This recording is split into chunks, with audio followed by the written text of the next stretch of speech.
Good morning. Good morning. Cindy is here. Good morning, Cindy. Oh, what a week. Did you guys have like those massive storms yesterday? Oh my God, it was frightening. They all the way up and down the Midwest and moving east. Oh, tornadoes dropping everywhere.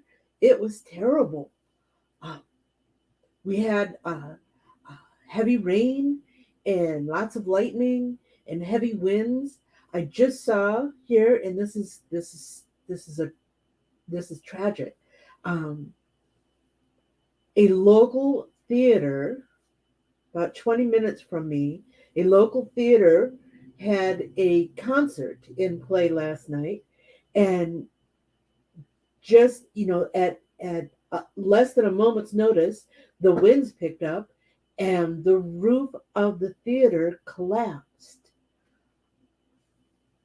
There were many injuries. Unfortunately, there was one death. um, but on the community all banded together and came into the area to start looking for people and lifting beams and structure to search. Uh, it was it again. It was just a tragedy. Uh, so we're past the weather, though I'm looking over here because I have a window over here. Though I hear that we are expecting snow today. Yes. Yesterday was heavy rains and lots of thunder and tornadoes. Today is snow, and tomorrow I heard it's supposed to be 61.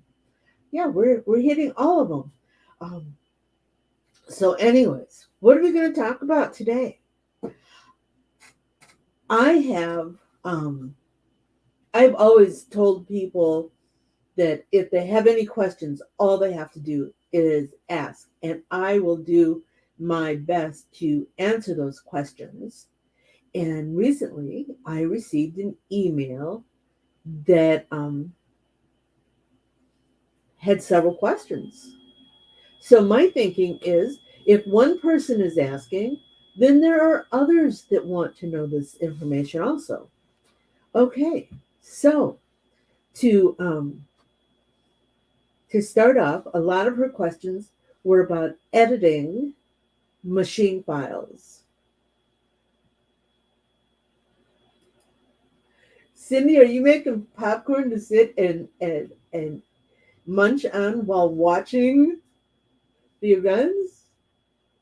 Um, it's okay. I was just talking about the weather and some of the things that were happening here. I hear Texas didn't get too much from what I understand, but those of us in the Midwest and East, yeah, we got hit pretty hard. So, anyways, I have a list of questions that she asked. And like I said, if one person is asking, I know there are others. So let's get started. She first wanted to know, and let me read this for you. First, how to put a stop in a file that uses puff when the digitizer didn't put it in. Watching, working, and snacking. Don't we all? Yeah. Okay, so again, like I said, she's wanting to do edits to machine files. Now, a machine file is the file that is set in stitches. It gives specific instruction to the machine as to where to drop the needle. Drop the needle, raise the needle, move the pentagram. Drop the needle, raise the needle, move the pentagram. So, editing a machine file is a matter of locating all of the stitches that are involved in what you want to move. I'm going to pop on the screen here. Hold on. And there we go. And today I put my little green highlighter because I thought it might make it easier for you to see what we have going on. Now, before I get into this, let me first let me first tell you that digitizing software is digitizing software. It is not editing software. Yes, you can make edits in digitizing software. It's very difficult, or it can be very difficult. Um, but again, we're at the stitch level, so we have to be able to locate and incorporate all the stitches. And you'll know that you're working in digitizing software, you know that you're working with um, machine design files when you can look over here in the object list and see all these bits of stitches. These are all stitch instructions. This one starts with a satin stitch, um, and then it makes a little run stitch to go to the next area of the satin stitch. That goes to the next area, does another run stitch. These are all the little changes. When your machine changes directions, there's a little stitch instruction that tells it to change directions.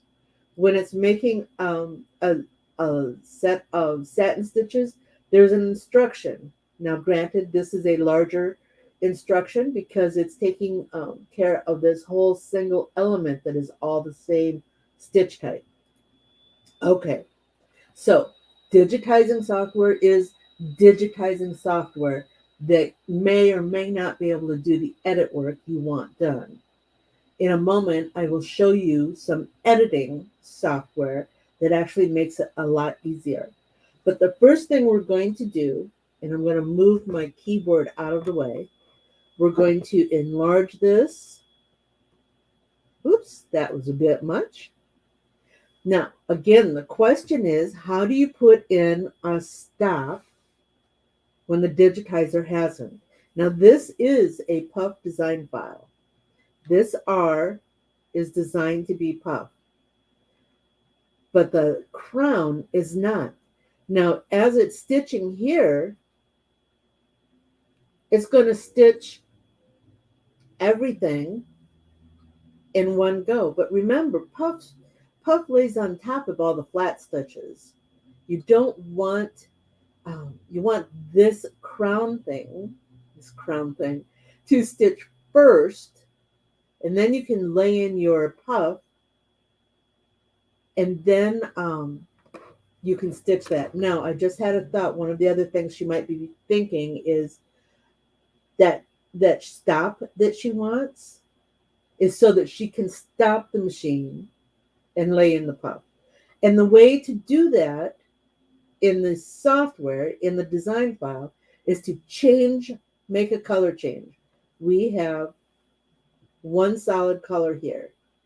We're going to select the crown elements and change the color, which will force a color change in the machine. No, Cindy, it is not. It's just Cindy's asking, oops, probably help if I got into the right place here. Cindy's asking if the outline around the crown is puff. No, it is just a simple column stitch to cover the edges. I like to cover the edges of a fill stitch. I think it gives a cleaner look. Okay, so we're going to again zoom in some more because we have to find the crown stitches in our object list. And to start that, I'm going to click on an area so that it brings me over into the object area and I can kind of get an idea of where to start looking.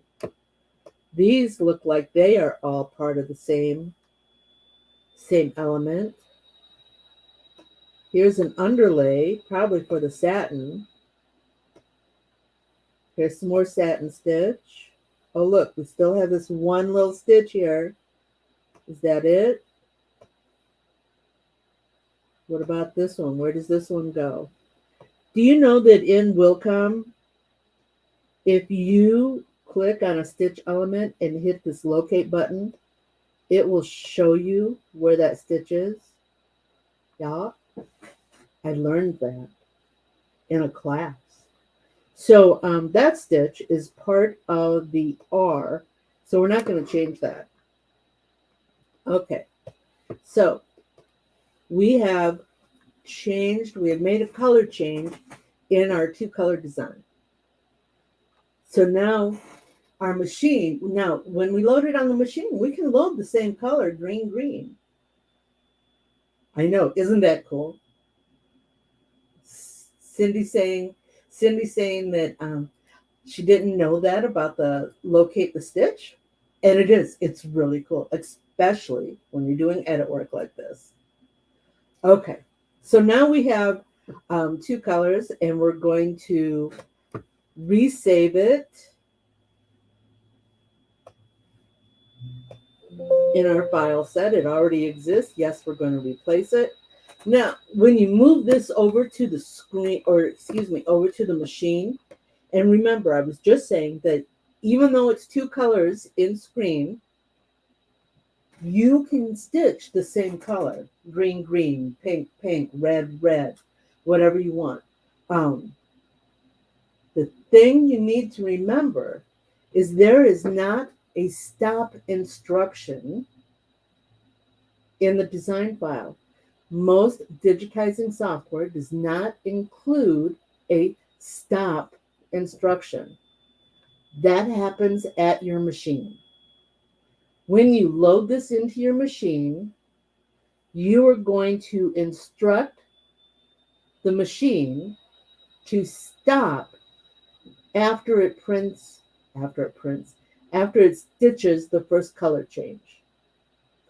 That will allow you to lay your puff into place and continue stitching. Okay, so that is changing. That's what we have to do to change the color in a design file to make a color change. You have to locate the stitches and change all of those stitches involved to the second or the third color. All right. But what if we did this in an editing software? I know, right? We have an editing software.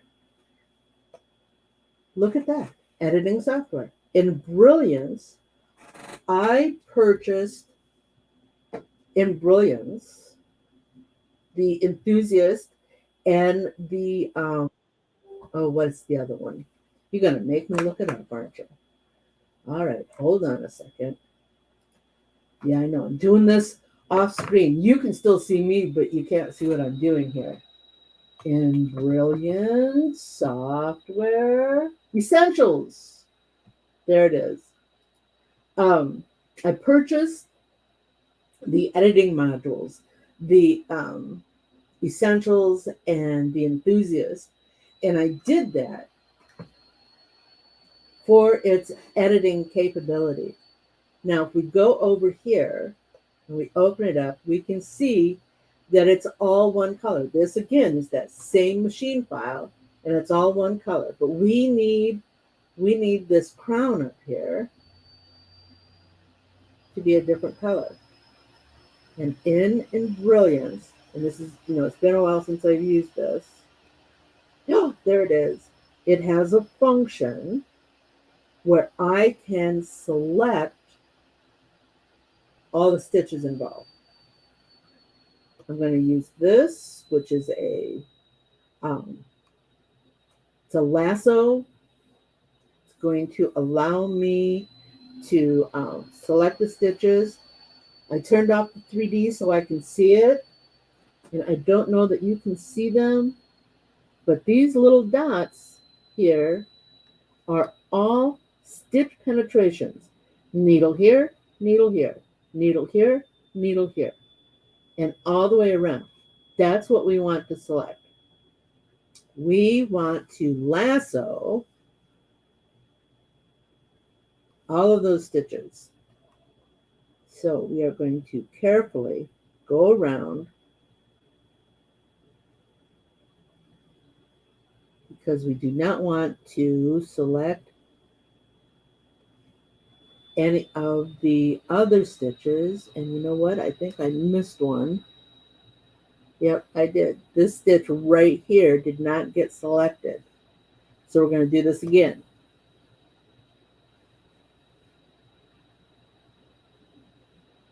We do not want to select any of the stitches in the R.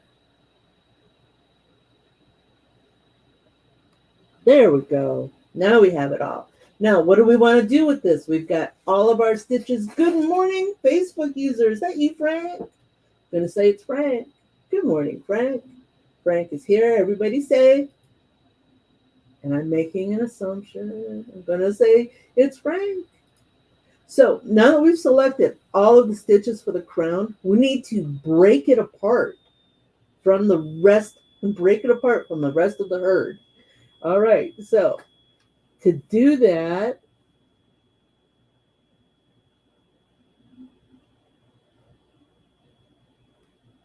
Cindy, you know exactly what I'm going to do here. Cindy's exactly right. Can you break it apart? The design to select parts easier. Oh, well, maybe I do misunderstand. As the machine file is sitting right now in software, no, you cannot break it apart because it's a stitch design file. It assumes that all the same color is one unit.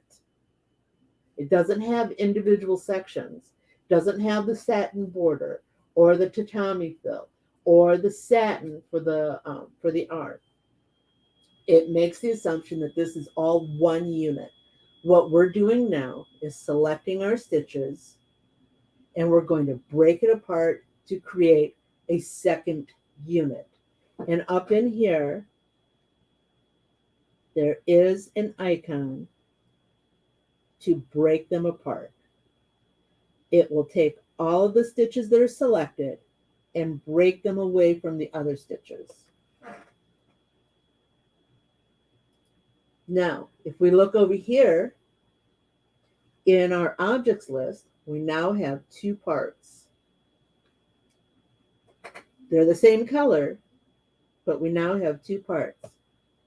And we're going to change the color of one.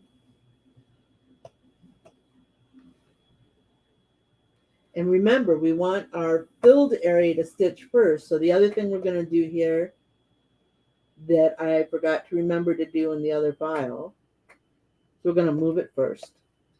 So now our file, and put our 3D view back on. Oops, there we are. Our file will now stitch the crown first, and then we can again program our machine to stop and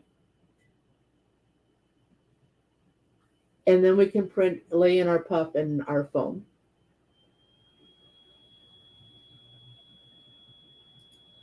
Yes, Cindy. Cindy says, okay, I see what you mean. So you have to manually select first. Yes, you have to select the stitches that you want to break apart from the whole design element. Okay, so I don't know about you, but I find using the editing software in Brilliance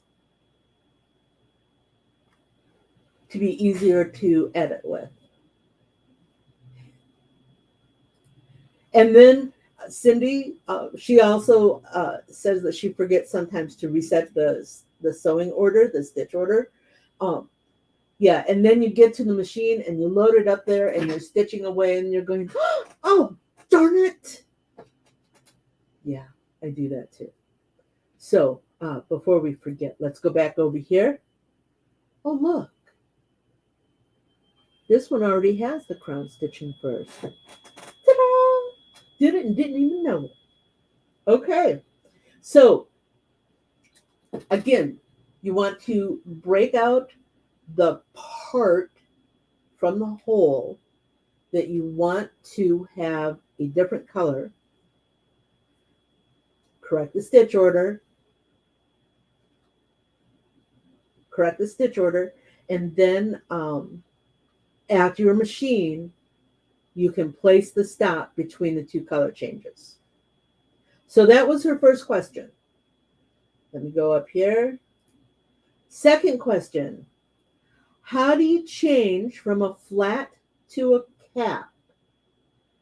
Bottom up, center out sewing, if possible, without too much editing. Well, the too much editing is going to depend on your design file. All right. Remember, I was just saying that your design file, when it's in stitches, and remember we're using a machine file, so it's in stitches, your machine file believes it is one whole unit. All of the greens is one unit. All of the blue is one unit. All of the red is one unit. And to have this stitch bottom up, center out, we need to break those unit pieces apart. Right now, this is a left chest logo. You see that in the stitching? Yep.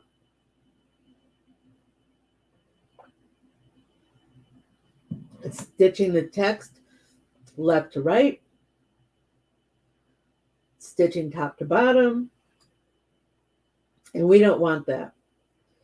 We need to look to see what needs to stitch first. We know that the green has to stitch first because it goes underneath the blue, but we also know that the letters have to stitch first. This one's going to be a little trickier. Unless we go ahead and totally delete these letters, which we can do,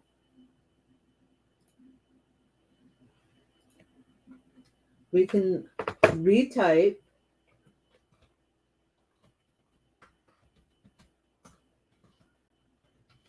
in our digitizing software, and we can change the stitch order so it goes center out. In fact, this might be the easiest way, but you have to know exactly what font is being used. You have to know exactly what size. And where am I going here? You have to know the densities, the underlays. You have to know everything there is to know about this lettering.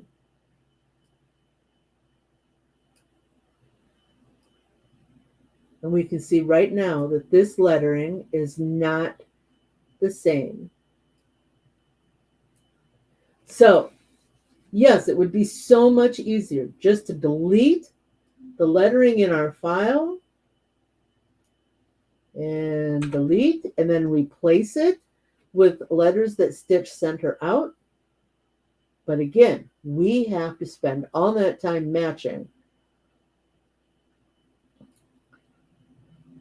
And maybe, yeah, this is going to take a few minutes too, but maybe it's just easier to go in there and find the letters, which is what we're going to do here.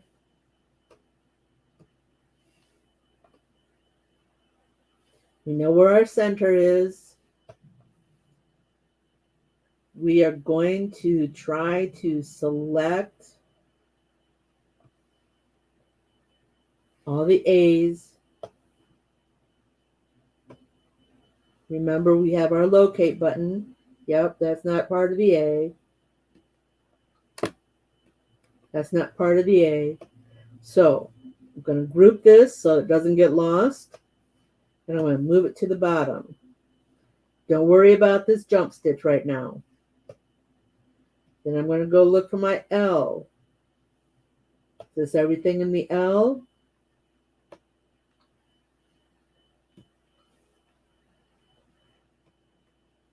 Yes. I'm going to group it and drop it down into position. I'm going to do that with each letter, going center out. Then I'm going to come back and go center out. All right. Once I have all the lettering done, I'm going to find all the elements to this roof piece. I'm going to take a guess here.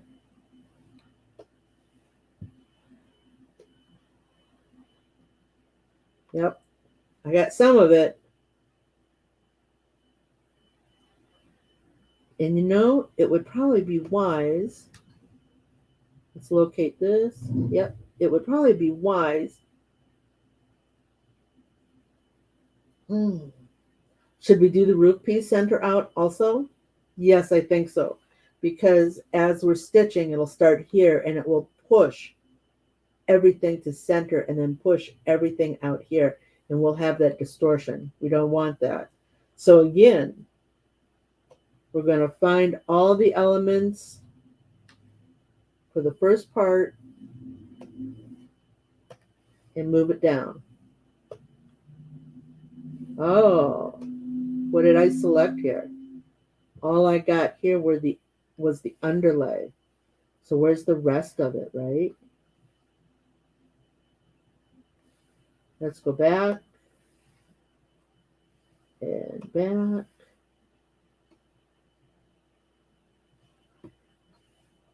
And locate. So you see how this can be tricky. You have to locate all of the threads in that particular structure so that you can do your center out from top to bottom. Want to make sure that we get the underlay and the whole bit of triangle. Goes down to the bottom, change our color. We need to do that for each section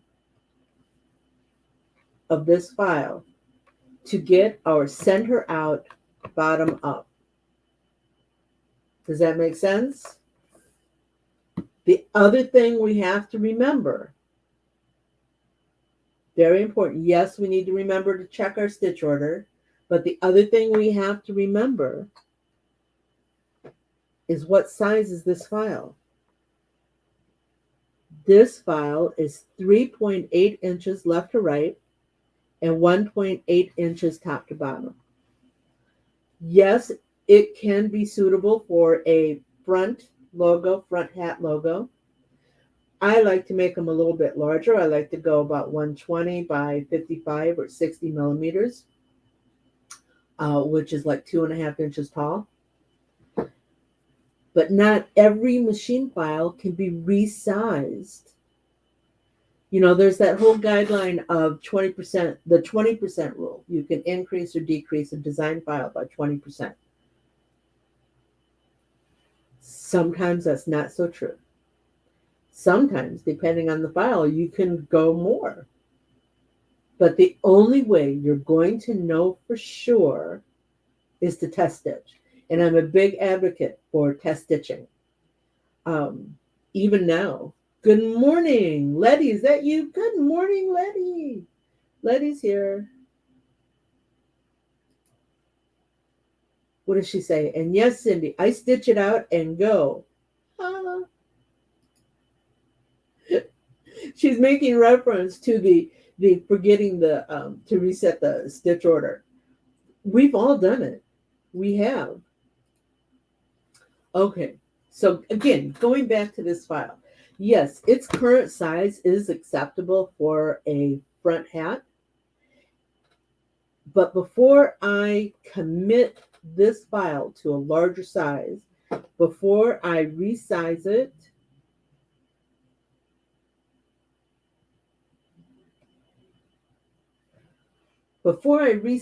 for what I consider the full front of a hat, I'm going to have to test stitch it. And here's something else to take into consideration. This N, now at this larger size, is splitting. The satin is splitting. That means that parts of it are too wide for a satin. Now, if I were working with the Wilcom file, I could easily make that correction. I cannot do it without a lot of extra work just for this letter N. Okay. We're going to pop over to the In Brilliance platform because, again, It is an editing software. The Enthusiast and Essentials, those are some of the editing functions, some of the editing modules. And just like before, we're going to take off the 3D. And just like before, we need to lasso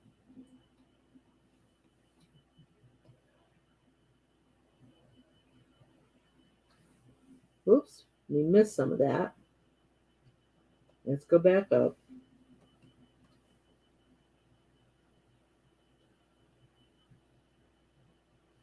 We need to lasso just the stitches that are involved in the letter A.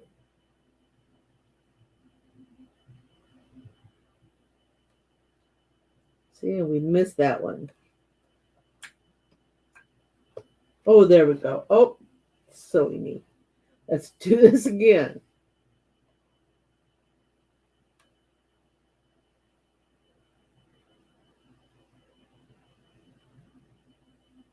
We're going to break this apart. And this software also allows me to add a stitch. So insert. Yeah.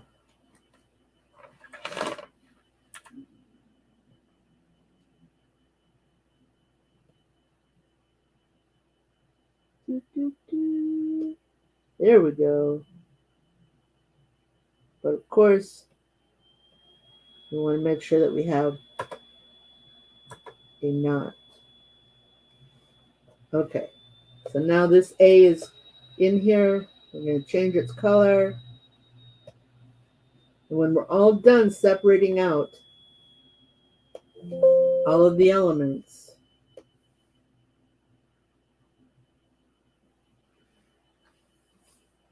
when we're all done separating out all of the elements, we're going to reorder them. Just like we did in the Wilcom software. We'll select all of the elements for this point, and we'll place it where it needs to be. Excuse me. And again, we can resize this just like in the Wilcom software. But again,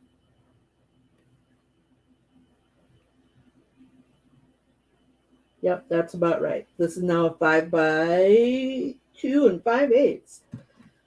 Again, just like in the Wilcom software, there's that whole 20% rule. And you're going to want to test stitch because the software does not recalculate the stitches and lay in more stitches. It just spreads them apart. Only the Wilcom, the Embrilliance platform, one moment, does have the capability of increasing density. I'm going to move this down, and we're going to come back up in here.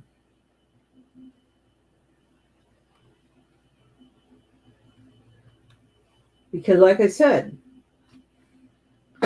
when you edit in software, when you edit a machine file, it has whatever number of stitches it has in that element. Let's just call this 50 stitches, okay? And if you make it larger, it still has 50 stitches.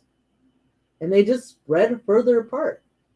Or if you make it smaller, still has 50 stitches, only they're squished in together.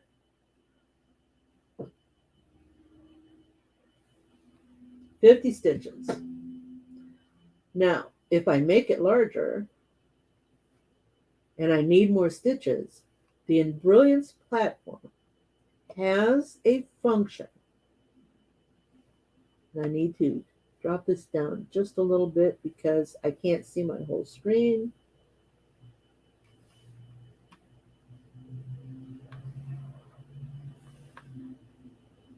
I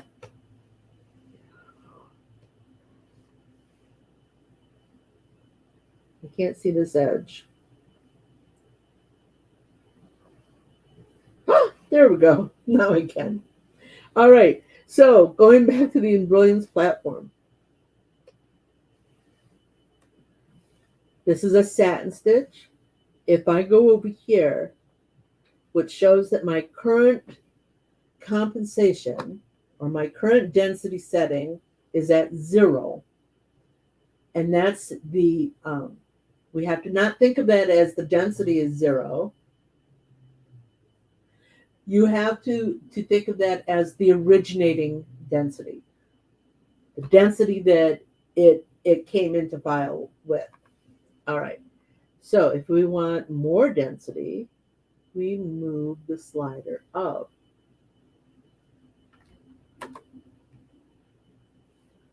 And it will, I don't know if you can actually see it on screen. Yeah, I'm not seeing it on screen. But again, you'll run your test. All right. Embrilliance is, as far as I know, and please correct me if I'm wrong, the Embrilliance platform is the only platform that has the capability of increasing densities in machine files. Keep that in mind when you're looking for editing software. All right, what does Cindy have here? She says, moral of the story, have your digitizer make files for flats and caps.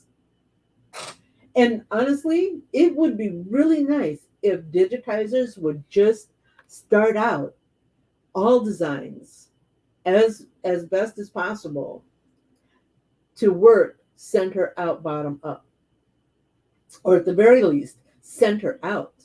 A very popular digitizer in the industry, Eric Campbell, calls this the tablecloth method. When you throw a tablecloth onto the table, you know, you're going to do that holiday dinner. You want it to be all fancy. You're going to bring out the good dishware and cutlery. You're going to throw the tablecloth. You don't start by spreading that tablecloth from one end to the other, because then, you know, one end's going to be longer. But if you start at the center and smooth it out, you get an even distribution. And to relate this to embroidery, an even distribution of your push and pull overall of your design file. Okay, so now what is she saying here? Her next question is how to select an object when it is between other objects and you can't put a box around it. Yeah, you got to go on the hunt for those stitches. That's your only choice. You have to hunt for those stitches. Next question. Let's see. We talked about changing of density more or less. Again, the Embrilliance platform, as far as I know, is the only editing software that is capable of that. And her last question, let's go back to Wilcom. Her last question involves how to know which underlay to use. I have, and again, this is a guideline. Oh my, I hope you guys are okay. I'm going a little over. Okay, I'm going a lot over. This is a formula I use for determining if what underlay I use. If I'm doing a column, I'm going to change back over to metric because that's my comfort zone. If I'm doing a column that is 2 millimeters or less, I will use a center run underlay. There's not a lot of room. And if you try to use an edge run, you're just going to overrun each other. You are going to put excessive amount of stitches underneath um, your element.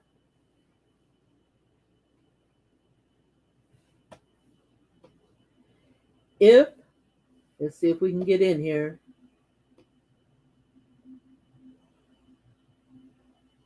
If my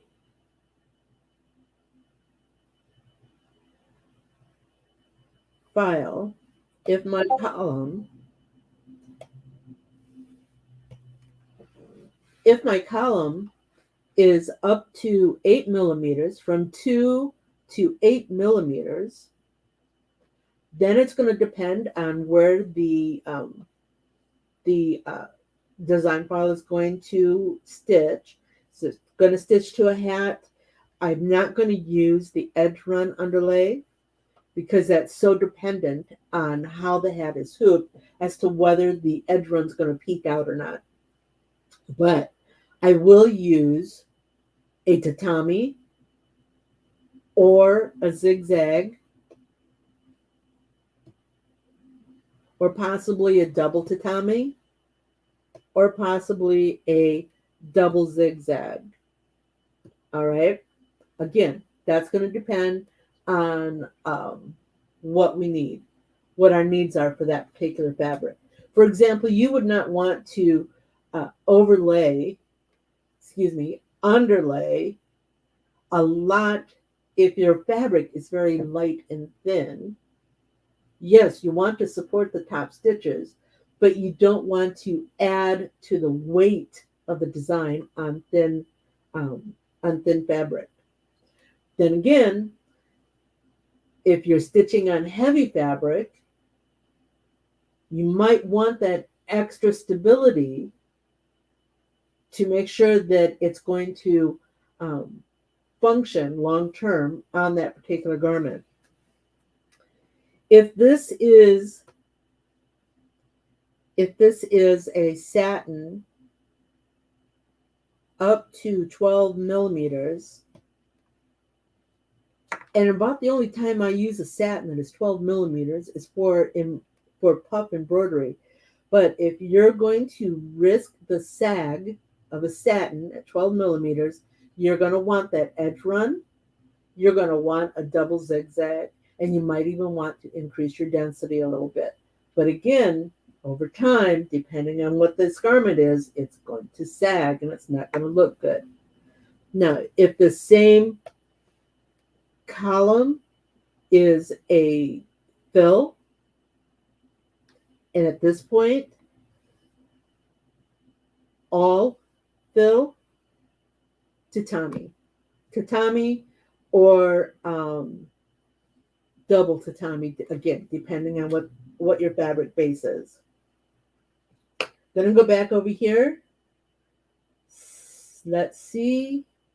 Cindy likes the idea. Cindy says that is a good idea. Start with the center out. If you know that you might use your logo for caps and you don't want to pay for 2 files, have it done for caps. And you're right. Have it done for caps. The only problem with that,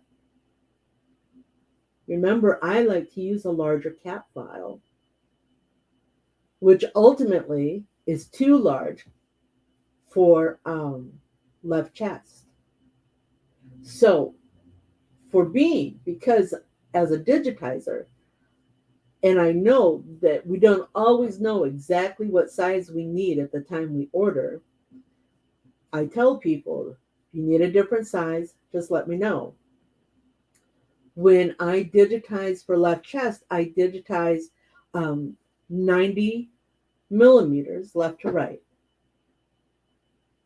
That's about 3.5 inches. But for a hat, I'll go 4.5 inches. So I will provide both a hat and a left chest logo. But yes, Cindy's right. If if you know that there's a possibility you might go and need it for a hat, have them digitize it for a hat. What else does she say? She also likes the tatami underlay. It's good for coverage, and there's no see-through. Oh, you're right, Cindy. When you have a design file, and I'm going to simulate this, we're going to change our background color to black. We're going to change our stitch out to white. And then we're going to enlarge it a bit. Even in this virtual simulation, you can see color show through between the black base and the white stitches. When you have a strong contrast like this, you can see fabric show through. But your underlay, oh, I already have it on double tatami. What if we just put it? Your underlay, what it's going to do is it's going to actually lift the threads up off the fabric more so that there's more distance. It's better seen in real stitch out than it is in simulated stitch out. But yes, the tatami does a great job. And look at the time. We've done 45 minutes, 47 minutes. I hope you have found this helpful. If you ever have any questions like this, send me an email, send me a message, send me, I don't know, drop a note in the comments. I think these question and answer sessions are awesome because not only does the person who needs the information, who is asking the information, gets that answer, but others may pick up something that they weren't familiar with or might want to try. And remember, everything I do here is what I am accustomed to doing, what I have learned over time. Maybe use that to start and then develop your own rhythm, develop your own structure.